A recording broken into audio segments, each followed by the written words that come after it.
8ਵੀਂ ਜਮਾਤ ਦੇ ਪਿਆਰੇ ਵਿਦਿਆਰਥੀਓ, ਅੱਜ ਅਸੀਂ ਪੜ੍ਹਾਂਗੇ ਪਾਠ ਪੁਸਤਕ ਦਾ ਪਾਠ 8 ਬੋਹੜ ਦੀ ਛਾਂ। ਇਸ ਪਾਠ ਦਾ ਉਦੇਸ਼ ਹੈ ਵਿਦਿਆਰਥੀਆਂ ਨੂੰ ਦੱਸਣਾ ਕਿ ਸਾਡੇ ਬਜ਼ੁਰਗ ਉਸ ਬੋਹੜ ਦੀ ਛਾਂ ਵਾਂਗ ਹਨ ਜਿਸ ਦੀ ਠੰਡੀ ਛਾਂ ਮਾਣਦੇ ਹੋਏ ਬੱਚੇ ਜਵਾਨ ਹੁੰਦੇ ਹਨ, ਪਰੰਤੂ ਜਦੋਂ ਉਹਨਾਂ ਬਜ਼ੁਰਗਾਂ ਦਾ ਘਰਾਂ ਵਿੱਚ ਤਿਰਸਕਾਰ ਕੀਤਾ ਜਾਂਦਾ ਹੈ ਤਾਂ ਬਹੁਤ ਦੁੱਖ ਹੁੰਦਾ ਹੈ। ਤੇ ਆਓ ਬੱਚਿਓ ਪੜ੍ਹਦੇ ਹਾਂ ਪਾਠ ਬੋਹੜ ਦੀ ਛਾਂ। ਅੱਜ ਸਾਜਨ ਉਦਾਸ ਹੈ। ਉਸ ਦੀ ਉਦਾਸੀ ਦਾ ਕਾਰਨ ਹੈ ਘਰ ਵਿੱਚ ਦਾਦਾ ਜੀ ਨਾਲ ਹੁੰਦਾ ਮਾੜਾ ਵਰਤਾਓ। ਅੱਜ ਮੰਮੀ ਨੇ ਸਵੇਰੇ ਫਿਰ ਉਹਨਾਂ ਨੂੰ ਕੁਝ ਮਾੜੇ ਬੋਲ ਆਖ ਦਿੱਤੇ ਸਨ। ਕਾਰਨ ਇਹ ਸੀ ਕਿ ਦਾਦਾ ਜੀ ਨੇ ਸਾਜਨ ਦੀ ਮੰਮੀ ਤੋਂ ਸਾਫ਼ ਕੱਪੜੇ ਪਾਉਣ ਲਈ ਮੰਗੇ ਸਨ। ਪਿਛਲੇ 3 ਦਿਨਾਂ ਤੋਂ ਉਹਨਾਂ ਨੇ ਉਹੀ ਕੱਪੜੇ ਪਹਿਨੇ ਹੋਏ ਸਨ ਜੋ ਕਾਫੀ ਮੈਲੇ ਹੋ ਚੁੱਕੇ ਸਨ।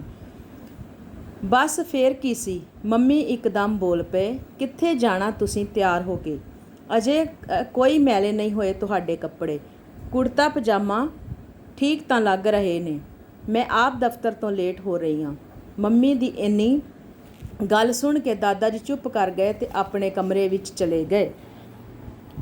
ਇੰਨੇ ਨੂੰ ਗੇਟ 'ਤੇ ਆਏ ਰਿਕਸ਼ੇ ਵਾਲੇ ਨੇ ਹਾਰਨ ਵਜਾਇਆ ਤਾਂ ਮੰਮੀ ਨੇ ਉੱਚੀ ਆਵਾਜ਼ ਦਿੰਦਿਆਂ ਕਿਹਾ, ਚਲੋ ਬੇਟਾ। ਤਾਂ ਰਿਕਸ਼ਾ ਵਾਲਾ ਆ ਗਿਆ। ਜਲਦੀ ਸਕੂਲ ਜਾਓ। ਸਾਜਨ ਨੇ ਫਟਾਫਟ ਆਪਣਾ ਬੈਗ ਮੋਢੇ 'ਤੇ ਲਟਕਾਇਆ ਤੇ ਚੁੱਪਚਾਪ ਜਾ ਕੇ ਰਿਕਸ਼ੇ 'ਚ ਬੈਠ ਗਿਆ। ਅੱਜ ਉਹ ਮੰਮੀ ਨਾਲ ਗੁੱਸੇ ਸੀ, ਇਸ ਲਈ ਘਰੋਂ ਸਕੂਲ ਜਾਂਦਿਆਂ ਉਸਨੇ ਮੰਮੀ ਨੂੰ ਬਾਏ ਬਾਏ ਵੀ ਨਹੀਂ ਸੀ ਕੀਤੀ। ਰਿਕਸ਼ੇ ਵਿੱਚ ਪਹਿਲਾਂ ਤੋਂ ਹੀ ਉਸਦਾ ਦੋਸਤ ਸੁਖਮਨ ਬੈਠਾ ਹੋਇਆ ਸੀ। ਉਸਨੇ ਦੇਖਿਆ ਸਾਜਨ ਦੇ ਚਿਹਰੇ 'ਤੇ ਪਹਿਲਾਂ ਵਰਗੀ ਰੌਣਕ ਨਹੀਂ ਸੀ। ਉਤਰਿਆ ਹੋਇਆ ਚਿਹਰਾ ਦੱਸ ਰਿਹਾ ਸੀ ਕਿ ਘਰ ਵਿੱਚ ਕੋਈ ਨਾ ਕੋਈ ਗੜਬੜ ਜ਼ਰੂਰ ਹੋਈ ਹੈ। ਸਾਜਨ, ਅੱਜ ਤੂੰ ਉਦਾਸ ਕਿਉਂ ਹੈ?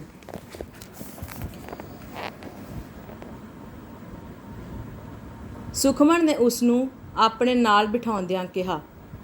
ਸਾਜਨ ਬੋਲਿਆ, ਮੇਰੀ ਮੰਮੀ ਨੇ ਅੱਜ ਫਿਰ ਦਾਦਾ ਜੀ ਨੂੰ ਝਿੜਕਿਆ।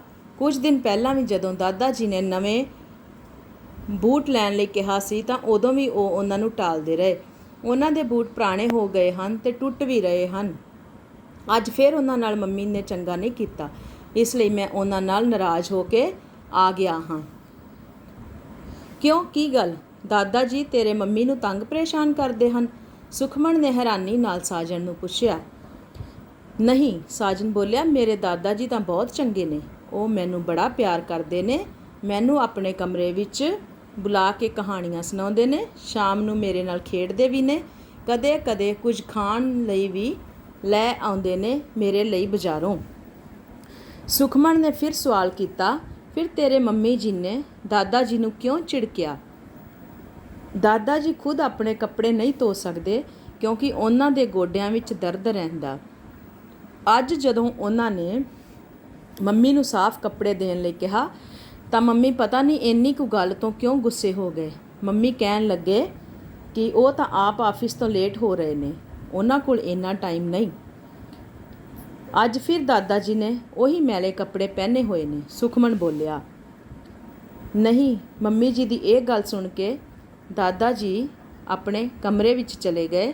ਮੈਂ ਉਹਨਾਂ ਦੇ ਪਿੱਛੇ ਪਿੱਛੇ ਉਹਨਾਂ ਦੇ ਕਮਰੇ ਵਿੱਚ ਜਾਣ ਲੱਗਾ ਤਾਂ ਮੰਮੀ ਨੇ ਮੈਨੂੰ ਇੱਕਦਮ ਟੋਕ ਦਿੱਤਾ।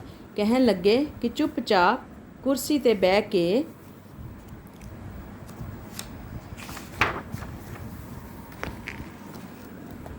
ਕਿਤਾਬਾਂ ਲੈ ਕੇ ਪੜ੍ਹਾਂ ਤੇ ਰਿਕਸ਼ੇ ਵਾਲੇ ਦੀ ਉਡੀਕ ਕਰਾਂ। ਸੁਖਮਨ ਨੇ ਉਸ ਦੀ ਗੱਲ ਸੁਣ ਕੇ ਕਿਹਾ, ਪਰ ਮੇਰੇ ਘਰ ਵਿੱਚ ਤਾਂ ਉਲਟੀ ਗੱਲ ਹੈ। ਸਾਜਨ ਨੇ ਉਤਸੁਕਤਾ ਨਾਲ ਪੁੱਛਿਆ, ਉਹ ਕੀ? ਸੁਖਮਨ ਬੋਲਿਆ, ਮੇਰੇ ਮੰਮੀ ਜੀ ਮੇਰੇ ਦਾਦਾ ਜੀ ਦਾ ਤਾਂ ਪੂਰਾ ਆਦਰ ਕਰਦੇ ਨੇ, ਪਰ ਪਾਪਾ ਨੂੰ ਅਕਸਰ ਝਿੜਕਾਂ ਪੈ ਜਾਂਦੀਆਂ ਹਨ। ਤੇਰੇ ਪਾਪਾ ਨੂੰ ਝਿੜਕਾਂ ਕਿਉਂ ਪੈਂਦੀਆਂ ਨੇ? ਸਾਜਨ ਨੇ ਹੱਸ ਕੇ ਪੁੱਛਿਆ। ਕਿਉਂਕਿ ਸਵੇਰੇ ਉੱਠ ਕੇ ਘਰ ਦਾ ਸਾਰਾ ਕੰਮ ਮੰਮੀ ਨੂੰ ਹੀ ਕਰਨਾ ਪੈਂਦਾ। ਪਾਪਾ ਸਵੇਰੇ ਮੰਮੀ ਨਾਲ ਕੋਈ ਕੰਮ ਨਹੀਂ ਕਰਵਾਉਂਦੇ। ਉੱਠਦਿਆਂ ਸਾਰ ਹੀ ਲੰਮੀ ਸੈਰ 'ਤੇ ਨਿਕਲ ਜਾਂਦੇ ਨੇ, ਫਿਰ ਘਰ ਆ ਕੇ ਘੰਟਾ ਘੰਟਾ ਅਖਬਾਰ ਨਹੀਂ ਛੱਡਦੇ।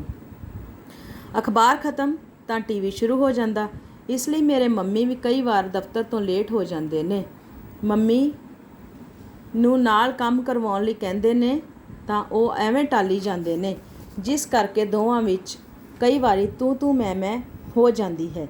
ਉਹਨਾਂ ਨੂੰ ਗੱਲਾਂ ਵਿੱਚ ਪਤਾ ਹੀ ਨਾ ਲੱਗਿਆ ਕਿ ਕਦੋਂ ਸਕੂਲ ਆ ਗਿਆ। ਉਹ ਰਿਕਸ਼ਾ ਵਿੱਚੋਂ ਉਤਰੇ ਤੇ ਫਟਾਫਟ ਜਮਾਤ ਦੇ ਕਮਰੇ ਵਿੱਚ ਪੁੱਜ ਗਏ। ਅੱਜ ਸਾਜਨ ਦਾ ਸਕੂਲ ਵਿੱਚ ਬਿਲਕੁਲ ਮਨ ਨਾ ਲੱਗਿਆ। ਨਾ ਹੀ ਉਹ ਖੇਡਾਂ ਦੇ ਪੀਰੀਅਡ ਵਿੱਚ ਕਿਸੇ ਦੋਸਤ ਨਾਲ ਖੇਡਿਆ। ਉਸ ਦੇ ਮਨ ਵਿੱਚ ਦੁਬਿਧਾ ਸੀ। ਦਾਦਾ ਜੀ ਨਾਲ ਜੋ ਕੁਝ ਅੱਜ ਵਾਪਰਿਆ ਉਸ ਦੀ ਚਿੰਤਾ ਉਸ ਦਾ ਪਿੱਛਾ ਨਹੀਂ ਸੀ ਛੱਡ ਰਹੀ। ਕਦੇ ਉਹ ਸੋਚਦਾ ਕਿ ਦਾਦਾ ਜੀ ਨਾਰਾਜ਼ ਹੋ ਕੇ ਕਿਤੇ ਘਰੋਂ ਹੀ ਨਾ ਚਲੇ ਜਾਣ, ਜਿਵੇਂ ਕਿ ਪਹਿਲਾਂ ਵੀ ਇੱਕ ਵਾਰੀ ਹੋ ਚੁੱਕਾ ਹੈ। ਉਹ ਕਦੇ ਕੁਝ ਸੋਚ ਰਿਹਾ ਸੀ ਤੇ ਕਦੇ ਕੁਝ। ਉਸ ਦੀਆਂ ਅੱਖਾਂ ਸਾਹਮਣੇ ਵਾਰ-ਵਾਰ ਦਾਦਾ ਜੀ ਦਾ ਬੇਵੱਸ ਚਿਹਰਾ ਹੀ ਘੁੰਮੀ ਜਾ ਰਿਹਾ ਸੀ। ਛੁੱਟੀ ਹੋਣ 'ਤੇ ਸਕੂਲੋਂ ਘਰ ਨੂੰ ਆਉਂਦਿਆਂ ਹੀ ਸਾਜਨ ਦੇ ਮਨ ਵਿੱਚ ਇੱਕ ਯੋਜਨਾ ਆਈ। ਉਸਨੇ ਚੁਟਕੀ ਵਜਾਉਂਦਿਆਂ ਆਪਣੇ ਆਪ ਵਿੱਚ ਕਿਹਾ, ਵਾਹ, ਗੁੱਡ ਆਈਡੀਆ। ਸਾਜਨ ਮਨ ਹੀ ਮਨ ਪ੍ਰਸੰਨ ਹੋ ਗਿਆ। ਸੋਚਣ ਲੱਗਾ, ਹੁਣ ਮੰਮੀ ਦਾਦਾ ਜੀ ਨਾਲ ਅਜਿਹਾ ਵਰਤਾਅ ਨਹੀਂ ਕਰਨਗੇ। ਆਪਣੀ ਸਕੀਮ ਅਨੁਸਾਰ ਸਾਜਨ ਨੇ ਘਰ ਆ ਕੇ ਵਰਦੀ ਉਤਾਰੀ ਤੇ ਫਿਰ ਉਸਨੂੰ ਕਿਸੇ ਥਾਂ ਛੁਪਾ ਦਿੱਤਾ। ਉਸਨੇ ਆਮ ਵਾਂਗ ਕੱਪੜੇ ਪਹਿਨੇ ਤੇ ਫਿਰ ਦੋਸਤਾਂ ਨਾਲ ਖੇਡਣ ਲਈ ਘਰੋਂ ਬਾਹਰ ਨਿਕਲ ਗਿਆ। ਉੱਧਰ ਮੰਮੀ ਆਫਿਸ ਤੋਂ ਆ ਚੁੱਕੇ ਸਨ। ਕੁਝ ਦੇਰ ਬਾਅਦ ਆਰਾਮ ਕਰਨ ਪਿੱਛੋਂ ਕੱਪੜੇ ਧੋਣ ਲੱਗੇ। ਉਹ ਸਾਜਨ ਦੀ ਵਰਦੀ ਹਰ ਰੋਜ਼ ਧੋਂਦੇ ਸਨ। ਅੱਜ ਵੀ ਉਹ ਉਸਦੀ ਵਰਦੀ ਹੈਂਗਰ ਤੋਂ ਲਾਉਣ ਲਈ ਅੰਦਰ ਆਏ, ਪਰ ਵਰਦੀ ਉੱਥੇ ਨਹੀਂ ਸੀ। ਉਹਨਾਂ ਨੇ ਵਰਦੀ ਨੂੰ ਇੱਧਰ ਉੱਧਰ ਵੇਖਿਆ ਪਰ ਨਾ ਲੱਭੀ। ਉਹ ਹੈਰਾਨ ਸਨ ਕਿ ਵਰਦੀ ਕਿੱਧਰ ਗਈ। ਉਹਨਾਂ ਨੇ ਸੋਚਿਆ, ਹੋ ਸਕਦਾ ਸਾਜਨ ਨੇ ਅੱਜ ਵਰਦੀ ਉਤਾਰੀ ਹੀ ਨਾ ਹੋਵੇ, ਉੱਦਾਂ ਹੀ ਖੇਡਣ ਲਈ ਚਲਾ ਗਿਆ ਹੋਵੇ। ਉਹ ਜਾਣਦੇ ਸਨ ਕਿ ਉਹਨਾਂ ਦੇ ਘਰ ਆਉਂਦਿਆਂ ਸਾਜਨ ਆਪਣੇ ਦੋਸਤਾਂ ਨਾਲ ਪਾਰਕ ਵਿੱਚ ਖੇਡਣ ਲਈ ਗਿਆ ਹੁੰਦਾ ਹੈ। ਇੰਨੇ ਨੂੰ ਸਾਜਨ ਘਰ ਮੁੜ ਆਇਆ। ਮੰਮੀ ਨੇ ਵੇਖਿਆ ਸਾਜਨ ਨੇ ਵਰਦੀ ਨਹੀਂ ਸਗੋਂ ਆਮ ਕੱਪੜੇ ਪਹਿਨੇ ਹੋਏ ਸਨ। ਉਹਨਾਂ ਨੇ ਉਸ ਨੂੰ ਹੈਰਾਨੀ ਨਾਲ ਪੁੱਛਿਆ, ਸਾਜਨ, ਤੂੰ ਅੱਜ ਵਰਦੀ ਕਿੱਥੇ ਲਾ ਗਿਆ ਸੀ? ਮੈਂ ਬੜੀ ਲੱਭੀ, ਮਿਲੀ ਹੀ ਨਹੀਂ। ਮੰਮੀ, ਮੈਂ ਆਪਣੀ ਵਰਦੀ ਨਹੀਂ ਧੁਆਵਾਂਗਾ, ਅਜੇ ਇੱਕ ਦਿਨ ਹੀ ਤਾਂ ਪਹਿਨੀ ਹੈ। ਮੰਮੀ ਨੇ ਇੱਕਦਮ ਹੈਰਾਨੀ ਨਾਲ ਪੁੱਛਿਆ, ਹੈਂ, ਇਹ ਤੂੰ ਕੀ ਕਹਿ ਰਿਹਾ? ਹਰ ਰੋਜ਼ ਤੇਰੀ ਵਰਦੀ ਧੋਂਦੀ ਆ, ਤੈਨੂੰ ਪਤਾ ਨਹੀਂ ਪਸੀਨੇ ਨਾਲ ਕਾਲਰ ਤੇ ਕਫ ਕਿੰਨੇ ਮੈਲੇ ਹੋ ਜਾਂਦੇ ਨੇ। ਕੱਪੜਿਆਂ 'ਚੋਂ ਬੋ ਆਉਣ ਲੱਗਦੀ ਹੈ ਤੇ ਪੈਂਟ ਵੀ ਗੰਦੀ ਹੋ ਜਾਂਦੀ ਹੈ। ਤੂੰ ਇਹ ਕਿਵੇਂ ਸੋਚ ਲਿਆ? ਕੱਲ੍ਹ ਨੂੰ ਫਿਰ ਅੱਜ ਵਾਲੀ ਮੈਲੀ ਵਰਦੀ ਪਾ ਕੇ ਸਕੂਲ ਜਾਏਗਾ? ਫਿਰ ਕੀ ਹੋਇਆ ਮੰਮੀ, ਜੇ ਦਾਦਾ ਜੀ ਤਿੰਨ ਦਿਨ ਪੁਰਾਣੇ ਕੱਪੜੇ ਪਹਿਨ ਸਕਦੇ ਨੇ ਤਾਂ ਕਿ ਮੈਂ ਆਪਣੀ ਵਰਦੀ 2 ਦਿਨ ਲਗਾਤਾਰ ਪਹਿਨ ਕੇ ਸਕੂਲ ਨਹੀਂ ਜਾ ਸਕਦਾ? ਮੰਮੀ ਉਸ ਦਾ ਇਸ਼ਾਰਾ ਸਮਝ ਗਏ। ਉਹ ਆਖਣ ਲੱਗੇ, ਸਮਝ ਗਈ ਬੱਚੂ, ਤੂੰ ਕੀ ਕਹਿਣਾ ਚਾਹੁੰਦਾ ਹੈ। ਜੋ ਤੇਰੇ ਢਿੱਡ ਵਿੱਚ ਹੈ ਉਹ ਮੇਰੇ ਨਹੁੰਆਂ 'ਤੇ ਹੈ ਪੁੱਤਰਾ। ਤੈਨੂੰ ਦਾਦਾ ਜੀ ਨਾਲ ਬੜਾ ਪਿਆਰ ਹੈ ਨਾ। ਚੱਲ ਆਪਣੀ ਵਰਦੀ ਕੱਢ ਤੇ ਲਿਆ। ਕਿੱਥੇ ਛੁਪਾ ਕੇ ਰੱਖੀ ਹੈ? ਨਾਲੇ ਦਾਦਾ ਜੀ ਨੂੰ ਵੀ ਜਾ ਕੇ ਕਹਿ ਕਿ ਉਹ ਨਹਾ ਲੈਣ। ਉਹਨਾਂ ਦੇ ਸਾਫ਼ ਕੱਪੜੇ ਬਾਥਰੂਮ ਵਿੱਚ ਟੰਗ ਰਹੀ ਹਾਂ। ਸਾਜਨ ਨੇ ਦਾਦਾ ਜੀ ਨੂੰ ਨਹਾਉਣ ਲਈ ਕਿਹਾ। ਮੰਮੀ ਨੇ ਉਹਨਾਂ ਦੇ ਸਾਫ਼ ਕੱਪੜੇ ਲਿਆ ਕੇ ਬਾਥਰੂਮ ਵਿੱਚ ਟੰਗ ਦਿੱਤੇ। ਨਹਾ ਧੋ ਕੇ ਦਾਦਾ ਜੀ ਤਾਜ਼ਗੀ ਤੇ ਪ੍ਰਸੰਨਤਾ ਮਹਿਸੂਸ ਕਰ ਰਹੇ ਸਨ। ਇੱਕ ਦਿਨ ਛੁੱਟੀ ਵਾਲੇ ਦਿਨ ਸਾਰਾ ਪਰਿਵਾਰ ਘਰ ਦੇ ਬਾਹਰ ਲੱਗੇ ਵੱਡੇ ਬੋਰਡ ਦੇ ਰੁੱਖ ਦੀ ਛਾਂ 'ਚ ਬੈਠਾ ਹੋਇਆ ਸੀ। ਬੋਰਡ ਦੀਆਂ ਗੱਲਾਂ ਚੱਲ ਪਈਆਂ। ਇਹ ਬੋਰਡ ਦਾਦਾ ਜੀ ਨੇ ਆਪਣੇ ਹੱਥੀਂ ਲਗਾਇਆ ਸੀ। ਮੰਮੀ ਕਹਿ ਰਹੇ ਸਨ ਕਿ ਇਸ ਬੋਰਡ ਦਾ ਬਹੁਤ ਸੁੱਖ ਹੈ। ਇਹ ਸਾਰੇ ਪਰਿਵਾਰ ਨੂੰ ਠੰਡੀ ਛਾਂ ਤੇ ਸੁੱਖ ਦਿੰਦਾ ਹੈ। ਸਾਜਨ ਬੋਲਿਆ, ਮੰਮੀ ਜੀ, ਆਪਣੇ ਘਰ ਵਿੱਚ ਵੀ ਇੱਕ ਹੋਰ ਬੋਰਡ ਦਾ ਰੁੱਖ ਵੀ ਹੈ ਜਿਸ ਦੀ ਠੰਡੀ ਛਾਂ ਤੇ ਸੁੱਖ ਆਪਾਂ ਸਾਰਿਆਂ ਨੇ ਮਾਣਿਆ ਹੈ। ਉਹ ਬੋਰਡ ਹੈ ਮੇਰੇ ਦਾਦਾ ਜੀ। ਸਾਜਨ ਦੀ ਗੱਲ ਸੁਣ ਕੇ ਮੰਮੀ ਬੋਲੇ, ਹਾਂ ਬੇਟਾ, ਸੱਚਮੁੱਚ ਦਾਦਾ ਜੀ ਦੀ ਛਾਂ ਤੇ ਸੁੱਖ ਦੀ ਸਾਨੂੰ ਸਾਰਿਆਂ ਨੂੰ ਜ਼ਰੂਰਤ ਹੈ। ਕਈ ਵਾਰੀ ਮੈਂ ਐਵੇਂ ਹੀ ਇਹਨਾਂ 'ਤੇ ਖਫਾ ਹੋ ਜਾਂਦੀ ਹਾਂ। ਅੱਗੇ ਤੋਂ ਦਾਦਾ ਜੀ ਦਾ ਪੂਰਾ ਖਿਆਲ ਰੱਖਿਆ ਕਰਾਂਗੀ। ਇਹ ਮੇਰਾ ਤੇਰੇ ਨਾਲ ਵਾਅਦਾ ਹੈ। ਇਹ ਸੁਣ ਕੇ ਸਾਜਨ ਮੁਸਕਰਾ ਪਿਆ। ਫਿਰ ਮੰਮੀ ਨੇ ਦਾਦਾ ਜੀ ਨੂੰ ਵੀ ਕਮਰੇ ਵਿੱਚ ਲਿਆ ਕੇ ਬੋਰਡ ਹੇਠਾਂ ਡਾਹੇ ਮੰਜੇ 'ਤੇ ਬਿਠਾ ਦਿੱਤਾ। ਫਿਰ ਉਹ ਸਾਰਿਆਂ ਲਈ ਠੰਡੀ ਲੱਸੀ ਬਣਾ ਕੇ ਲਿਆਏ। ਹੁਣ ਸਾਜਨ ਉਦਾਸ ਨਹੀਂ ਬਲਕਿ ਖੁਸ਼ ਵਿਖਾਈ ਦੇ ਰਿਹਾ ਸੀ। ਤਾਂ ਸੋ ਬੱਚਿਓ, ਇਹ ਸੀ ਅੱਜ ਦਾ ਪਾਠ ਬੋਹੜ ਦੀ ਛਾਂ। ਉਮੀਦ ਹੈ ਕਿ ਤੁਹਾਨੂੰ ਪਸੰਦ ਆਇਆ ਹੋਵੇਗਾ ਤੇ ਧੰਨਵਾਦ।